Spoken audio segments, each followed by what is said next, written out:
Hey, everybody. Welcome to the Zeitgeist on a Mighty Blaze. I am your host, Jane Roper, and incredibly excited to have with us here today the one and only Jim Shepard. Hello, Jim. Hey, Jim. Thanks for being here. For those of you who are not familiar with this man's work, Jim is the author of 7 previous novels and 7 in all, right? Or is this the 8th? This is the 8th. This is the 8th. Okay, so 8 novels in total and 5 story collections, including Like You'd Understand Anyway, which was a finalist for the National Book Award and won the Story Prize. And it's fantastic. Short story lovers, you must pick this up. It's got some classics in there. His short fiction has appeared in magazines including The New Yorker, Harper's, McSweeney's, The Paris Review, The Atlantic, Esquire, Tin House, and Granta, and has often been selected for the Best American Short Stories and the Penn O. Henry Prize Stories. He lives in Williamstown, Massachusetts, with his wife, 3 children, and 3 beagles, and he teaches at Williams College, where I made the mistake of not ever taking a class with him while I was there. That was grammatically horrible, but yeah, so go Eefs. His most recent novel, published this May, is Phase 6, woohoo, which is a story of a lethal pandemic. Ever heard of one of those?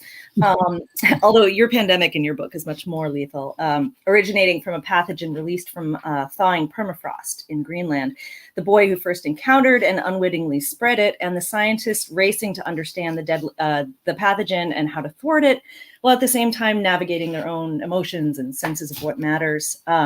Book list in a starred review says, Shepard writes with drilling authority about Greenland, epidemiology, the challenges women doctors and scientists face, and the confounding complexities of the microbial world.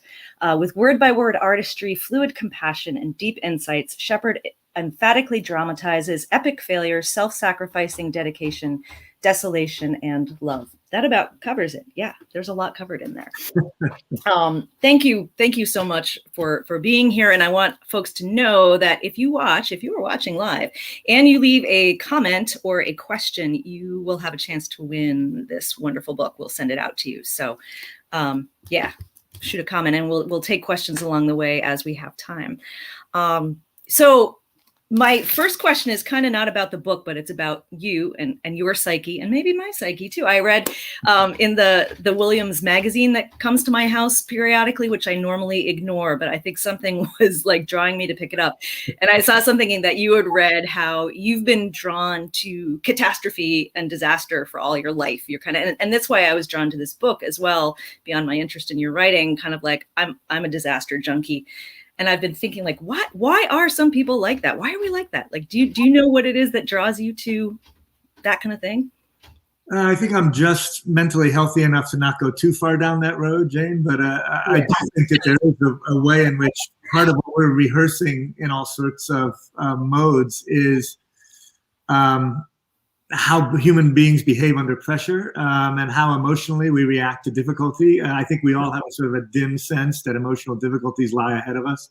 Yes. And for some of us, I don't know if Jane is in this category, but I am, the idea that I would examine with great self-conscious intricacy my own emotions horrifies me as much as it does the next male. And so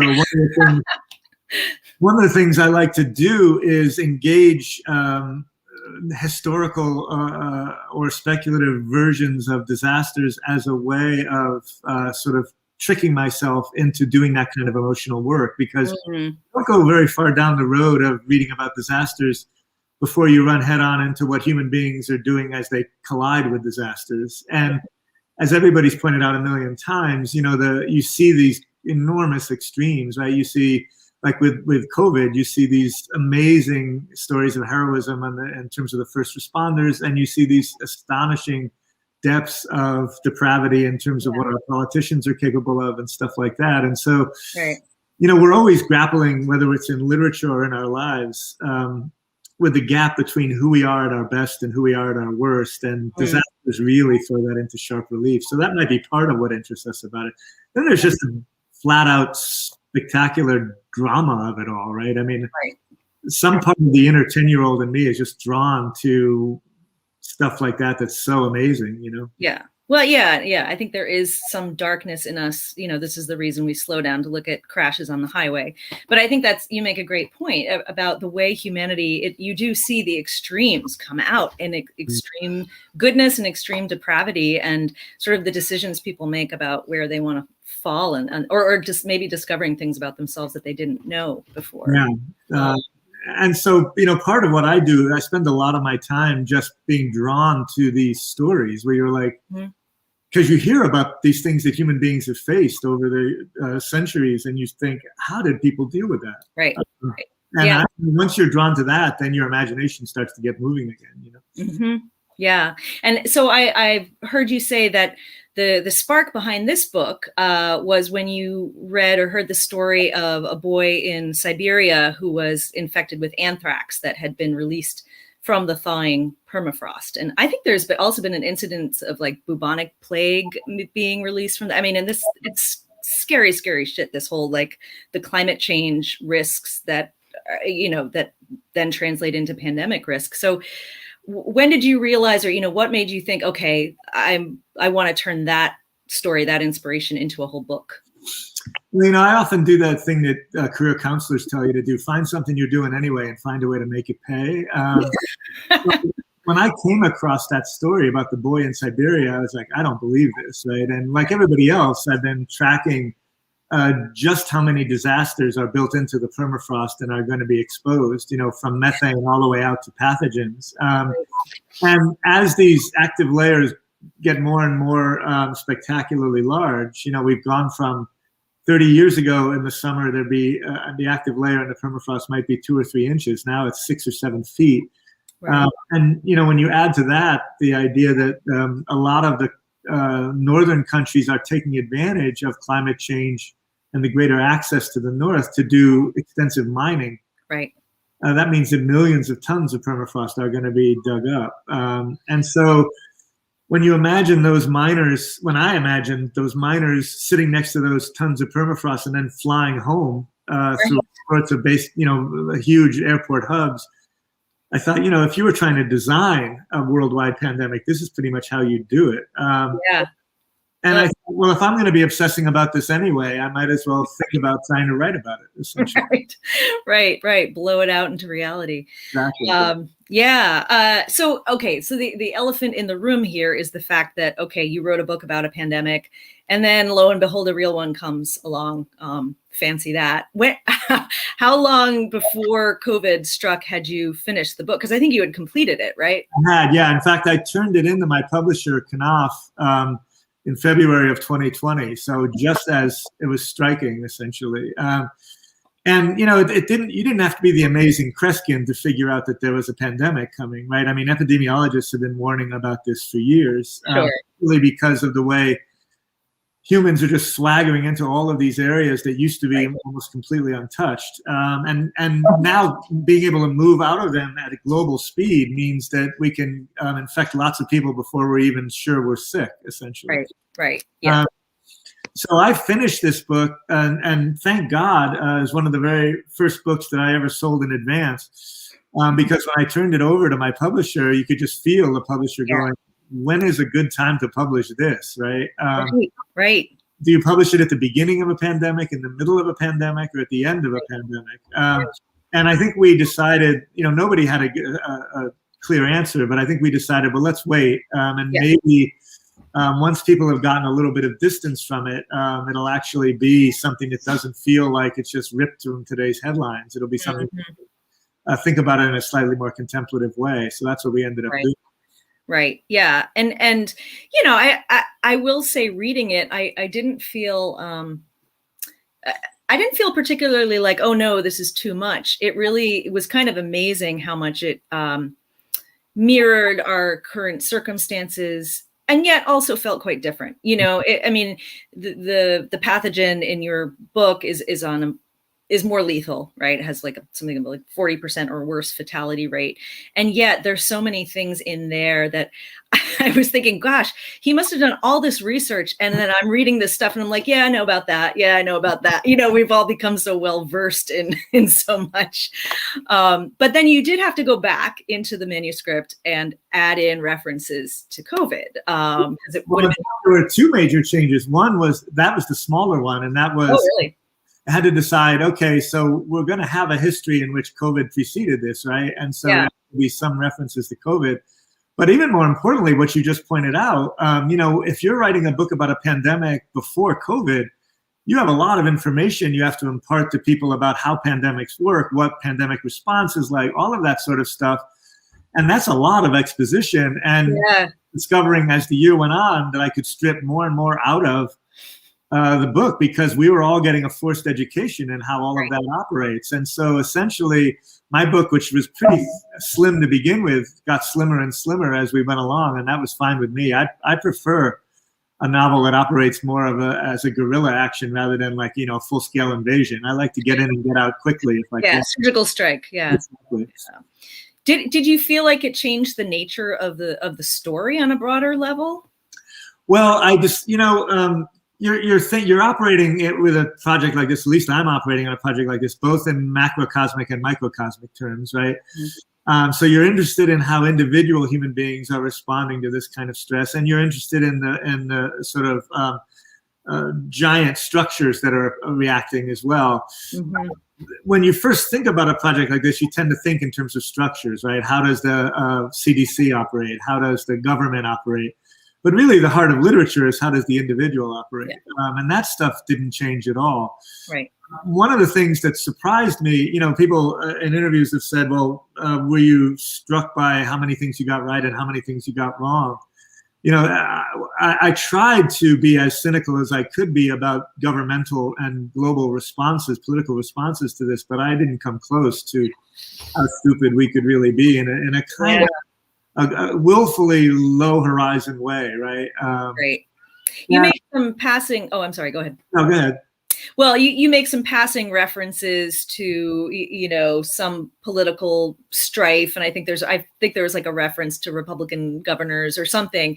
But yeah, it's not nearly on the scale of what we've seen unfold. And I think that was twofold. One was that I couldn't quite envision just how awful some of our responses were going to be.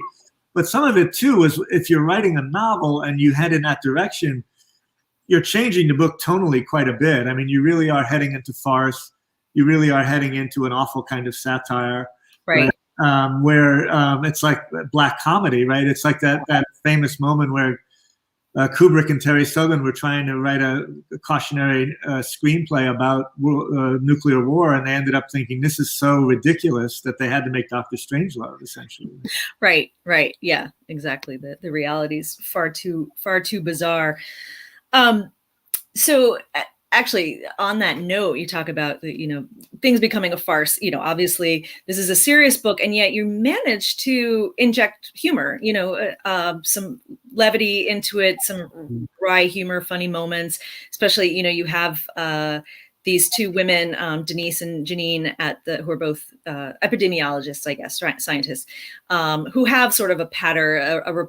They're dear friends, and there is a certain wit to their interchanges, even in the midst of all this death and horribleness, that I think, you know, keeps the novel from getting dragged down into the pits of despair. And I think you do that in a lot of your writing. Actually, you use humor as a little how do I want to say? I don't know, counter accent to the darkness. How do you think about humor in your writing? You know, you're right. That's probably the most common comment I get from either reviewers or just the occasional man on the street who has read my work, or woman on the street, is something like, wow, you know, I was really surprised by how funny that was, because the subject seemed so serious at times. And, you know, it isn't Jim coming up with a wonderful new recipe. It's the way human beings deal with disaster, right? I mean, part of the way we both find our resilience and keep going in the face of catastrophe is we simply refuse to let it defeat us in terms of our ability to generate comedy. Yeah. And one of the things that really struck me, the novel before this was a novel I wrote about the Warsaw Ghetto called The Book of Aaron. And when I was interviewing ghetto survivors and reading oral histories, I was struck over and over again by how important comedy was to them as a way of maintaining their sanity and a way of maintaining some sense of still some kind of control over the world. So one of the first things that one of the ghetto survivors said to me when I was interviewing her was, "Do you want to hear my favorite Hitler joke?" It was that kind of thing. Right? Yeah, right. So I think sometimes when we're coming at it from the outside, we think, oh, I guess if you're writing about something dark, it's like a recipe. You need a cup of levity to cut the darkness. But that's really just the way human beings operate. Yeah. Yep. Gallows humor is so important when we're in dark places. So research is another thing that you just touched on, and I know you're well known for doing a ton of research for your books because you explore many different eras and settings. So for this one, you had to really dive in deep, I imagine, into, well, it's clear, into the medical side of, epidemiological side of things. Also, you had to learn about Greenland, where the book is, begins, and where the pathogen originates. I take it you big up by we saw your Greenland soccer t-shirt. You did get, yes, there we go, that you got to travel to Greenland. I did. And in fact, one of the reasons that I sold the book in advance was so that it turns out that it's quite expensive to travel to Greenland. I can imagine. It's not near anything. And it's not that cheap to stay there either. And so I thought, if I'm going to do this, I'm going to have somebody pay for it in advance, essentially. And it's, I frequently find myself in these kind of situations where I think, oh, you know what? I think I'm going to try and write about a pandemic. And then I think, okay, so I'm going to have a protagonist because I enjoy trying to envision the sort of worm's eye view of a situation like this. I'm going to have a protagonist who's a young boy in a place like Greenland. Okay, so now I need to find out all about Greenland because I'm a dimwit when it comes to that. And then I think, okay, well, you can't. Most of us are, I think. Pardon? Most of us are dimwits when it comes to Greenland, I think. And then you think, well, you can't be so perverse as to have one narrator who doesn't know what's going on, right? So then I need to have at least some people who are epidemiologists. And now I need to learn all about that. And then, of course, you have to have some kind of take on what's going on medically. So now I have to learn about ER doctors as well, right? So suddenly I have all of these tasks ahead of me that are all intimidating. But happily, I'm just enough of a nerd that reading about this stuff pleases me more than horrifies me. And in fact, I think I talk to my students about this too. If in fact, I think about having to do something and I think, I don't want to do that, I don't want to learn about it, that's a red flag. That's a bad sign, right? Because I'm supposed to be making this entertaining and engaging for you. And if I can't find it entertaining and engaging, what's going on, right? Right. Yeah, you have to want to spend time in that world. So you have, at part of the heart of the story is this medical mystery or epidemiological mystery of what is this pathogen? How does it spread? Where did it come from? How did you create that mystery? Did you work with doctors or scientists to kind of figure out, okay, because there is sort of an answer that we sort of get to at the end. How did you work backward from that? That's a great question. One of the main ways in which this is very different than COVID was, COVID, we knew pretty quickly what it was. And then the issue is, how do we deal with it? Yeah. And I always thought, it would be very cool, given that there are all sorts of examples in medical history of pathogens where people are like, I have no idea what this is. Mm-hmm. That it would be very cool in dramatic terms to have something that's quite lethal and you just don't know what it is, because the terror quotient goes way up when you're saying we literally don't know what this is. And of course, one of the problems, or one of the solutions I've often had to problems that face me as a fiction writer, is to dump the problem in somebody else's lap. And so in a case of something like this, I would go, oh, good, I teach at a liberal arts college. That means I have access to a microbiologist who's willing to speak to me. Yes. I'm going to go over to her office and I'm going to say to her, if you were going to design a pathogen that would camouflage itself perfectly so that for months the world medical community could not track down what it is, what would you do? And, and then I start bouncing ideas off her and she starts bouncing ideas off me. And not only do we come up with a very cool idea for a pathogen, but the corollary that I hadn't planned that worked out quite nicely is all of those conversations that we have bouncing back and forth become the basis for the conversations between the two epidemiologists, right? Yes.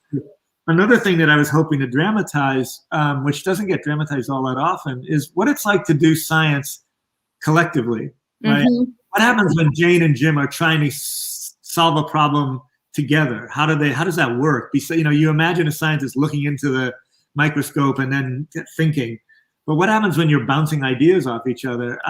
Right. And, the challenge there, of course, is to speak with enough shorthand that it sounds plausible that these are two scientists who are not explaining everything that they already know to each other. Right. As you know, but to make it accessible enough to the reader that the reader feels like, oh, I'm following along as much as I need to be following along. Yeah. Yeah. So the big advantage of my being dumb as a post when it came to microbiology was that when I was talking to a microbiologist, I could continually go, well, wait, what does that mean? And she could slow down for me, and I could decide which of those things I was going to leave in the text and which I was going to take out, essentially. Right. Oh, yeah. I mean, and that's an art in and of itself, is how to balance how much information to give without confusing the hell out of your readers. And no, it's fantastic. And yeah. So, you've got these two, speaking about people working together, and I love the interchanges between the different scientists and researchers. At the heart, you have these two women. And really, as I got deeper into the book, I'm thinking this is really a love story. It's a platonic love story between these two friends. It is. Yeah. And that's something I don't know, you don't see a lot.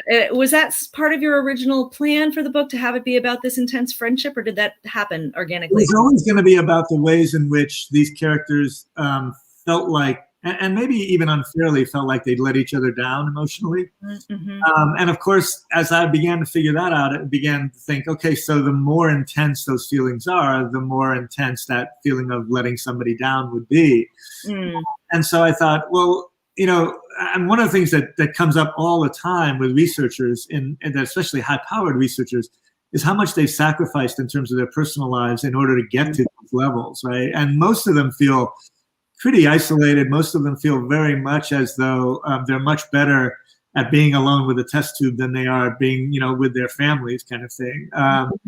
And that's a wild generalization, obviously, and also most of them feel that way. And in fact, it's not even the case. Part of what I found very poignant, and I tried to dramatize, was the way I think when you encounter the two women and their platonic love story in the book, you think, well, they're doing quite well by each other. They are actually wonderfully supportive of each other, but they feel like they're not doing everything they can. They feel like they've let each other down in some ways. And so you want to sort of rush into the book and go, no, don't worry about it. You guys have been great for each other, Right. But that's once we have that, sometimes we can't be quite sure of how we're coming across to the people we most want to be clear with, was something I really wanted to get at. And remember, if you're completely preoccupied with something like, saving the world, you might not have enough time to sort of, check in with Jane and say, so that much I really care about you, right? Right. And at the same time, you're in this high stakes situation where you don't know how your own life is in peril. So and your friend's life is in peril. So you want to, there are loose ends, emotional ends you want to tie up. And that's a big part of the book too, is people sort of walking along the edge of this cliff and figuring out, like, have I got my priorities right? And have I made peace with the different relationships in my life? And that adds that beautiful human element. I wanted to ask about the title. So Phase 6 refers to two different things in the novel. Can you talk a little bit about what those are? And well, it sounds like you can as well.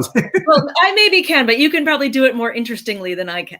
The first, the two meanings, the first is the more official one, and that is the World Health Organization's highest level of alert is Phase 6. There's 6 levels of pandemic alert, and Phase 6 is about as far down the road to bad news as you can get. Right. It means a very, very serious pandemic is now out of control in global terms, essentially.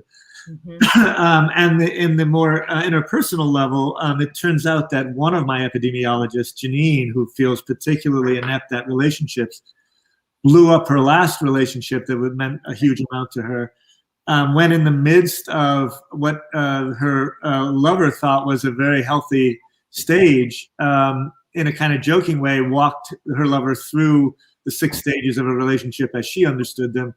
And her phase 6 was a kind of version of George Costanza's, it's not you, it's me. Yeah.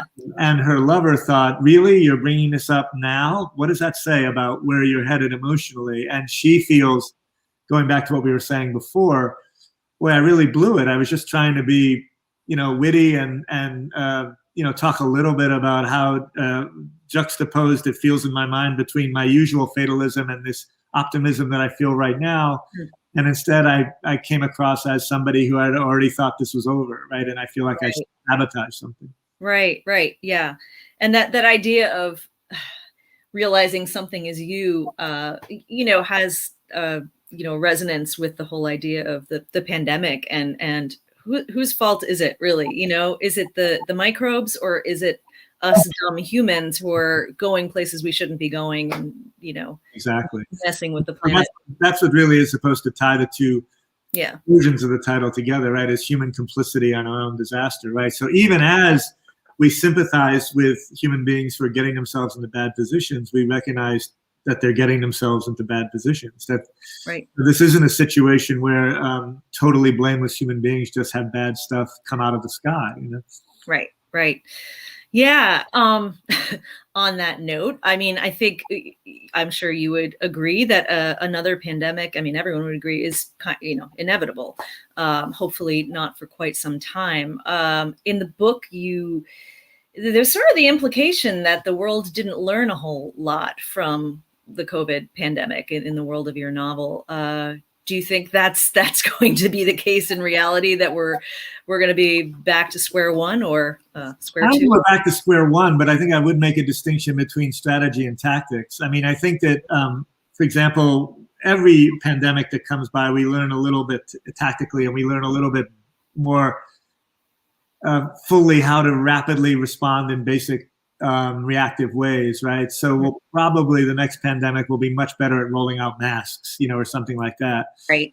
But in strategic terms, we're not learning in the sense of where these things come from. How can we prevent this from happening? Their economic and capitalist agendas are overriding more logical ones, right, and more rational ones. So yeah, it would help to get rid of wet markets. We're not going to get rid of wet markets, right? It would help to not be mining the permafrost. We're not going to stop mining the permafrost. Right. Yeah.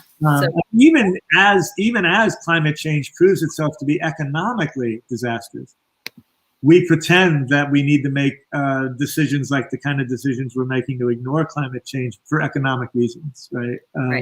And really what we mean by that is short-term reasons. We would prefer to make money in the short term and just kick that can down the road. Yeah, it seems to be human nature. It is very much, especially as as our political system understands that it's going to be on the hook for short-term solutions.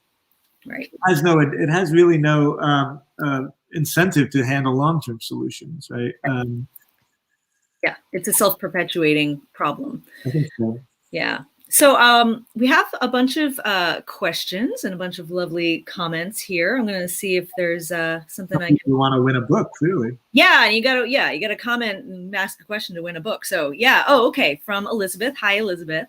Did you ever doubt your decision to write about a pandemic? What made you know in your heart it would work? And I don't know if that's Elizabeth, what a good question. I always doubted my decision to write about a pandemic. I usually choose subjects weird enough and, how shall we put it, challenged enough in marketing terms that the whole time I'm doing the project, I think, what am I doing? What do I think I'm doing? First of all, can I even pull it off? And secondly, if I do pull it off, is anyone going to want to read this? So many of my subjects end up like this. I think it often is the case. I don't tell my agent or my editor what I'm working on in advance, usually. And it's usually the case when I turn something in that they just lower their head to their desk. And, I know that feeling. Yeah. So when I'm working on it, in terms of Elizabeth's question, I'm always doubting it. And am I going to be able to pull it off? I think at some point, I'm maybe I'm going to be able to pull it off to my own satisfaction. But the old Gertrude Stein line was, I write for myself and strangers. And at some point in the putting together a Project X, I thought, well, for my own purposes, I think I am going to pull it off as far as I'm concerned. Yeah. But the rest of the world is going to think, who knows? Right. And you have to be satisfied with the former, I think. Yeah, right. You have to accomplish what you set out to do. And that's a great way of looking at it. I think, you can't write to what you think the public is going to want, because you never know either. I mean, there's no predicting. Nobody in that world knows, and least of all the writers, really. You're much better off writing what you're most obsessed with and discovering whether the marketplace is interested or not. Right. Marissa has a question. Being a very experienced writer, how vital is the role of your editor? Oh, that's interesting. Yeah, how hands-on? It is interesting, and I think that changes from writer to writer, but I think I would say that for most writers, myself included, the editor enters into the picture once you already have a pretty coherent draft together. And what the editor can do is say to you, here's 2 or 3 tweaks, or maybe even 1 or 2 major tweaks that will significantly improve what you already have here. And you're so grateful for that, right? Yeah.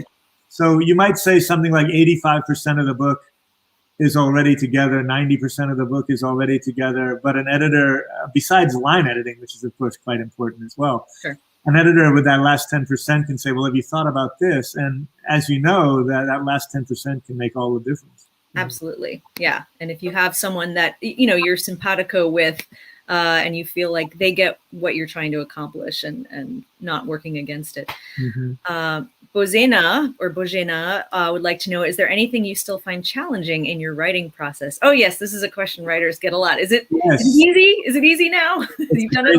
We all want to believe that it's an ascending line. And as we do something, everything just gets easier and easier and problems drop away. But I guess the way I would answer that question is there's everything that I still find challenging in my writing process. None of the success that I've had has made me think that I'm not capable of failing at every given moment, right? So that sense of thinking that at nearly every aspect of this is still very, very challenging never really goes away. Yeah. And I remember years ago, quite a few years ago now, I was standing on a porch in the Breadloaf Writers Conference with Tim O'Brien, who had just a couple of weeks earlier released The Things They Carried, which at that point was getting absolutely ecstatic reviews. I mean, everybody was saying this was the great book about Vietnam. And it was and it was also at that point a bestseller, I think. So it was about as big a success as you could possibly have. And I said to Tim, oh my God, Tim, congratulations. You must feel so great. And he said, without a trace of disingenuousness, he said, I'm never going to write again.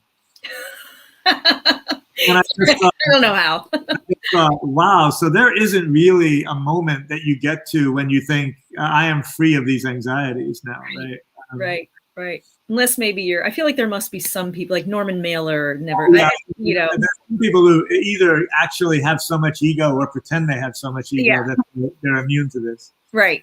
But yeah, screw those people. So Sylvia would like to know, after your research for this book, are you encouraged or discouraged concerning global cooperation in climate change action? Another good question. I think the good and the bad news is I think that countries are figuring out the hard way that they absolutely have to cooperate now. I mean, the climate is coming apart at such a rate and so dramatically that even the most skeptical nations are figuring out that just in terms of their own self-interest, they've got to do this, right? I mean, the U.S. military, I think 5 years ago, identified climate change as the biggest challenge to the U.S. military, right? Yeah. So everybody's figuring it out. The problem is we're figuring it out at a rate that is agonizingly slow. Greta Thunberg keeps saying things to the adults like, we don't have 40 years. Right. And the adults keep saying back to her, you're absolutely right. And we don't want to go too fast on this, right? Because it's so important. We have to get it right. We want to figure out how to trade those carbon credits now, right? And you're like, it's very much like the house is on fire and people are standing around in the yard and are starting to go, I think we should think about forming a fire brigade. I really do think. So the good news is now we're not arguing anymore that we might need a fire brigade. Yeah. If you follow the analogy, the house is on fire and we're all standing around talking about we really should get a fire brigade, right? So we need to be moving more quickly than we are. Yeah. And the other worrisome thing, which other people have mentioned already, is that we may have already passed a number of irrevocable tipping points. Yeah. Especially with Greenland and Antarctica. It may be too late in those two places. Yeah. Yeah. Oh, God. All right, let's go on to a happier note. Yes, another question from Sylvia. What are you reading these days? That's a great question. Oh, Sylvia, I'm reading all sorts of stuff all the time. I have at least 3 different piles going. One is weird nonfiction that Jim just reads because he's allowed to read weird nonfiction. And in that category, I might be reading something like, for example, the history of the Johnstown flood. I also have a category of fiction and nonfiction that I need to be reading because they're by ex-students and friends who would all like blurbs or responses or something like that. And that's both a responsibility and a pleasure because, I'm always happy to read my friends. My friends tend to be smart and interesting people. Yeah. That's a big pile that you got to get to because the more people you meet, the more books go into that pile. Right. And then there's the pile that everybody else has, which is just pleasure reading that you want to get to. And in that category, you might have a novel, you might have a nonfiction book, like I just read Patrick O'Keefe's, I think that's his name, book on the Sacklers Empire. Oh, okay, yeah. So it's a wide array of reading, and what it does is it ensures that I can't quite binge as many Netflix specials or series as everybody else does, and I also can't do quite as many podcasts as everybody else does because I'm probably reading more than most people are reading now at this point. Right. Yeah. That is the problem with living in the golden age of television. It really is because and I'm always, my family members are always going, oh, come on, let's binge the next season of Succession, and there's amazing shows out there and they just gobble up astonishing amounts of time because they're all series. Right. And you can binge on them now. And so when you put that together with podcasts, you're talking about a lot of time that used to be devoted to reading disappearing. Yeah. And I think a lot of us, I know I'm certainly guilty of wasting a lot of time, doing this with the phone or, whatever, fuffing around with other stuff. Right. What was I? Oh, okay. Yeah. One final question, and then we're going to announce who our book winner is. Can you give us a sneak peek not a sneak peek, but tell us what you're working on next? Do you have another book brewing yet? I have a collection of stories that will come together, which, as you might guess, causes great excitement in the publishing industry. There's nothing people make money on more than books of stories. Poetry.